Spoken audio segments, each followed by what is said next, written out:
Welcome to the Aviation Safety Community Podcast, presented by the Aviation Safety Community and Flight Logics, dedicated to progressing aviation safety, leadership, training, and research in the air and on the ground. In today's episode, our host, Grenville Hudson, interviews Lawrence Harvey, a psychologist at Headspace, regarding mental health. Hello and welcome to the Aviation Safety Community Podcast. I'm Grenville Hudson and with me is Lawrence Harvey, who is a psychologist working at Headspace. Hello and welcome, Lawrence. It is great to have you on the podcast. Hi, Grenville. Thanks for having me today. No worries. Lawrence, can you give us some background on yourself? Sure. Look, so I'm a psychologist. I'm currently the clinical services manager with Headspace, which is attached to Origin. So working with youth in the mental health space. But prior to that, I was the director of mental health at the Northwest Melbourne Primary Health Network and the deputy director of psychology at Monash Health. So look, a long history in working in the clinical field with a range of young people and eating disorders, adults intersecting with the forensic world. So a long history in working with I guess some fairly complex people presenting with some fairly difficult presentations, really. So what does mental health mean really at the end of the day? What are we looking at? Yeah, look, that's a great question, and I think it's a good place to start today because I think mental health and mental illness as terms are sometimes used interchangeably. So, mental health, if we look at a strict definition of mental health as per, say, the World Health Organization, they talk about it in a very positive light in the sense that it's very much about people coping with the stresses of life. It's, living their lives productively, fruitfully, with a sense of well-being. So it has a positive connotation, or it's quite a positive construct when we talk about the strict definition of mental health. In contrast to mental health, we do talk about mental illnesses or mental disorders.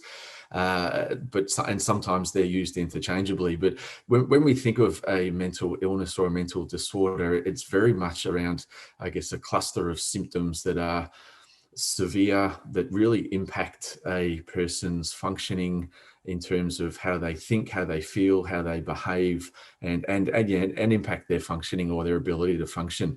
So I say that it's a good place to start because I think often we do talk about mental health when we're actually probably referring to mental illness or mental ill health. And I think it's just important to clarify that there is a bit of a distinction. And I think I think it's also really important to say that I think we are, the landscape of mental health and mental illness is changing in somewhat of a positive way. Right. And I say landscape in the sense, the way that we are recognizing it, becoming aware of it, and our confidence to talk about it is improving in a really positive way. And I think I can say, both anecdotally, but also more, more formally, that we are actually noticing that we are actually more confident in speaking to mental illnesses that may have been taboo historically. And are talking about it in similar ways that we may be speaking about physical health conditions. So that's a really positive light. But I also stop short by also saying I think there is a really long way to go still. But I think the landscape has changed really, really positively in recent times. So do you have sort of any data that you might be able to share on this? Yeah. Look, and I think the data isn't necessarily fun, and it's not. And I don't want to paint a bleak picture, but I think it's important because it's the real picture. And look, I do have some data. This is Australian-based data, which is similar to what we see worldwide. But generally speaking, when we speak of mental illness, so in contrast to mental health, mental illness again just being I guess a set of diagnosed symptoms, a set of symptoms that we can then diagnose as somebody with a mental illness. So the likes of, say, anxiety or depression. Statistically, in a 12-month period, one in five people will be experiencing a mental illness. Wow. And then if we look across a person's lifetime, 50% of people, so one in two people will be experiencing a mental illness across the lifetime. So in a 12-month period, one in five across the whole lifetime, that increases to 50% of people, or one in two. The most common types of mental illnesses that we see are things like anxiety, depression, and substance use disorders. And I guess the distinction with anxiety and depression is that, we all experience some degrees of sadness from time to time, or stress or worry from time to time. But when we're talking about depression or anxiety, it's severe and has a duration, has enough duration with it that it really impacts a person's functioning. Look, I think importantly too, it's really, again, not to paint too much of a bleak picture, but suicide rates in Australia particularly are really quite high. So the leading cause of death in Australia for 15 to 45-year-olds is suicide. And young people are more likely to die by suicide than they are in a motor vehicle accident. So again, look, I say this because I'm not keen to paint the bleak picture, but I think it is really important to, I suppose, have a good understanding that, statistically the stats are quite high. And I think then for anybody that might be listening, they're most likely to either know somebody or perhaps even be impacted themselves at some point by a mental illness. Yeah. So are there any other trends that we're looking at? Look, I mean, I guess it's really important, in the current climate to think about COVID, and COVID has clearly had a real impact on people's mental health and therefore also mental illness. I would also say, if there's silver linings of COVID, one of the things is that I think COVID has really helped to put mental health and mental illness on the map. I think that really catapulted the awareness piece, the awareness that, COVID was coming, we're in lockdowns, and that really seemed to, there was a real acknowledgement that was going to impact people's mental health. And that was, there's a positive in that it's just meant that people have really been able to understand that mental illness and mental health is so important. Just going back to I guess some of the more negative impacts, I guess what we are seeing is some people for the first time are now presenting with mental illnesses where they haven't before as a result of COVID. And that's a range of factors and things like lockdown, I guess generally just a general fear of what's coming or what may have been coming with the pandemic. But also the impact on working, remotely, or losing work, or trying to homeschool. We've really seen people that potentially weren't presenting with mental illness now presenting for the first time. We're also seeing people that were already presenting with some mental health or mental illnesses presenting with a much more severe and complex picture as a result as well. Right. Is it been like a trend in that respect, and has that impacted on some of the statistics that you've given us? Yeah, look, I mean, some of the things that I can speak to with some confidence is there's certainly been a huge demand on the services. So the hospital systems and the various other services that are trying to provide treatment or any type of service. So that the demand is far outgrowing the capacity to be able to meet that demand. One thing I think is also, just going back to job loss as a result of COVID, we did see with the GFC back in 2008, there was about a 20 to 30% increase in suicide rates at that time, which was mostly related to, in part related to people losing their jobs during the GFC. Right. Not sure of the current data just yet. I don't think it's been quite the same under COVID, but it's certainly, we still probably haven't experienced the full extent of the impact of COVID on people's mental health. Okay. And is there any legislation happening around mental health that we can talk about? Yeah, look, there's a range. There is a range, and obviously, in Victoria, we've just come out of a Royal Commission into mental health, so that there are a range of legislations. I think one of the ones that's probably the most relevant or more relevant to our conversation today is the workplace legislation, being the Work Health Safety Act, and psychological safety being part of that. So it's on all of us in a workplace to create both a physically but psychologically safe workplace for people. There's a and so within that legislation, I suppose then different organisations have adopted different approaches, but it's really important for everybody to have a mental health policy. And most places do, I think, these days. And with that, we've also seen, an increase in employee assistance programs. So I guess the ability to respond to people when they are clearly experiencing difficulties. I think the early prevention piece is really important, and that's obviously. I wanted to talk a little bit about touch points, and I'll come back to workplace in a second. Touch points are a really interesting area, and I think touch points. When I say touch points, I guess what I'm trying to say is who in a person's life is able to, I suppose, identify and respond to somebody when they can see that they're probably struggling with something. And I suppose typically the traditional areas where those touch points have occurred are places like schools or hospitals, and also to an extent the workplace. But there's been some really innovative programs of late. And I wanted to just talk about those because I just thought they were just interesting, and I'll circle back to the workplace after that. Sure. So some of the innovative programs have been, just getting sporting clubs. So a coach in a sporting club to do some training in mental health, so that they identify somebody within the club that's maybe not looking or acting the same as they have previously. And to give that coach a bit of confidence to be able to ask a question and just say, hey, listen, how are things? Do you think you need some help? So sporting clubs, that's been a really big push of late. There's been a lot of activity in the working with tradies, for example, and trying to get tradies to identify within each other and to speak to each other about whether they're experiencing some difficulties.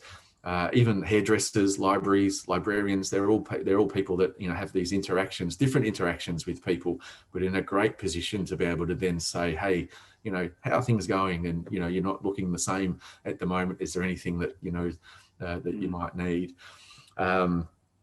So cycling that back, I guess, relating that back to potentially a workplace, then I suppose every workplace needs to have a mental health policy and to have a plan on how they can help. But I was also, I think there's a formal piece within that, and that is that prevention piece in that workplaces promoting a positive workplace and a safe place where people's well-being is being looked after.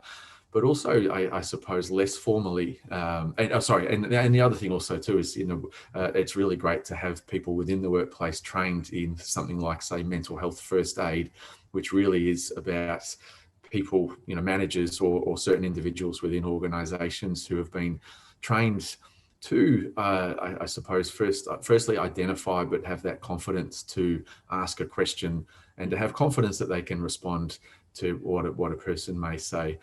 But informally is then, I guess it's how we then speak with each other. And some of those informal interactions are really powerful. And we may have a peer or a colleague that we notice is just not quite the same, not coming to some meetings. They're looking a bit more disheveled or just a bit more flat than usual. And it's that informal conversation sometimes that can be so powerful for a person who's struggling. So I suppose, workplace, it's a really powerful touch point, just going back to touch points, and there needs to be a formal response, but having some informal capacity as well is really quite powerful. In terms of the practicality of this in the workplace, how would you go about doing this, Lawrence? What sort of steps could you take to actually make this work in the workplace? Yeah, sure. So look, and I mean, every workplace is going to be different, and some workplaces we know, so people come to work with some of their mental health struggles, and then for others, the mental health struggles are a function of their workplace, and there's a complex interaction with those. So, and I say that just with some workplaces, for example, the emergency services, so police, ambulance, etc. there's typically a higher incidence of mental illness, which has been impacted through the nature of some of the work. So depending on the type of workplace, the response needs to be quite tailored because, but generally speaking, the Act does say that we need to create a psychologically safe workplace. What that means then, I suppose, is can be quite different depending on the size and the type of the workplace. But the broad principles are really about prevention, early intervention, and then a response if it is that a person is really needing something. So the prevention piece is, I suppose, creating a workplace that is psychologically safe, and that can be that there's a real focus on well-being and making sure that a person and as simple as having access to education within the workplace about what's healthy eating, what's healthy levels of substance use. So some workplaces will actively promote that with their employees, and that's very much a preventative piece. Yep. I guess the early recognition piece is then very much about having key people within the organisation who are confident and competent to, I suppose, have that confidence to identify and ask a question. I think sometimes people are a bit afraid to ask questions because they're not quite sure what the answer is going to be and what they're going to do with that answer. So, for example, if I ask somebody in my workplace, how are they? And they are saying, look, I'm really struggling and I've been having thoughts that are a bit dark and wanting to hurt myself. That can be a scary response for some people to then feel Absolutely. like they need to respond to that. So it's about empowering managers, but also, key people within an organization to feel confident that they can ask those questions and respond to it, but without having to feel that they have to be the person that is also in charge of dealing with that. It's, once they've got that information, what do they then do with it? And there's a range of things that they can do with it. Yeah. The next piece is then very much, the EAP piece, which is, really, that's been a great initiative over time. I think it's been a recognition that, your mental health is so important to everybody, and their functioning is so important, especially whilst at work, that when they're not functioning, the costs to an organisation far outweigh paying an EAP, a provider, to be able to assist in that piece. So it's been a really great initiative. It's been around for a long time, but it's also growing as well. And I think that's a great recognition of the part that an organisation can play in supporting their employees. So these employee assistance programs, or EAPs, you say, have they got a set sort of format? Are there is there like a minimum requirement for this sort of thing? Yeah. Look, typically they can vary. The EAPs can vary. Typically, I guess they're brief intervention pieces. One of the real benefits is that they can also, and typically will also include the family. So it's not just the employee; it will be the employee and their family can typically access it, depending on the provider. But usually, it's a brief intervention piece. So I suppose if that's not enough for that person to start to feel somewhat better, then that EAP provider would then refer on to something a bit more longer term or potentially more intensive. I guess in terms of what they provide would usually be evidence-based. So evidence-based, when I say that, meaning that there's particular treatments that you would then use for particular presentations. So as an example, if somebody is experiencing some depression, then usually cognitive behavioral therapy is indicated. So those providers would be using evidence-based treatments to address the whatever the person's presenting with. Does the size of the business matter in this? Like, can any size business tap into these EAPs? Any size business can. Typically the larger ones, I guess that comes with a cost, obviously. And, as I was saying before, though, that cost of engaging an EAP, outweighs the cost of the impact of mental illness on a person's functioning. But it's, prohibitive for smaller businesses, really. Yeah, I would imagine that some small businesses would struggle. But again, it's like you say, it's a cost of doing business at the end of the day. Yeah, absolutely. Yeah. And I was going to ask you, is there like a seasonal side of things to mental health? Like, do you see, summer or winter or spring or anything like that? Yeah. Do we see some sort of alignment with those sort of things? Look, I mean, there in other countries, there is, there's certainly a seasonal component to mood-related difficulties, and that's typically related to daylight. And for example, if you happen to be in a country in the far north, where there's certain times of the year where there's majority of the day is darkness, and that we do see an impact in that. But in places like Australia, not so much. I mean, I think, generally speaking, we probably all feel a bit better on bright sunny days than we do on the cold rainy days. But look, I think we'd probably have to fall short of saying that has a real impact on a development of an illness. Yeah.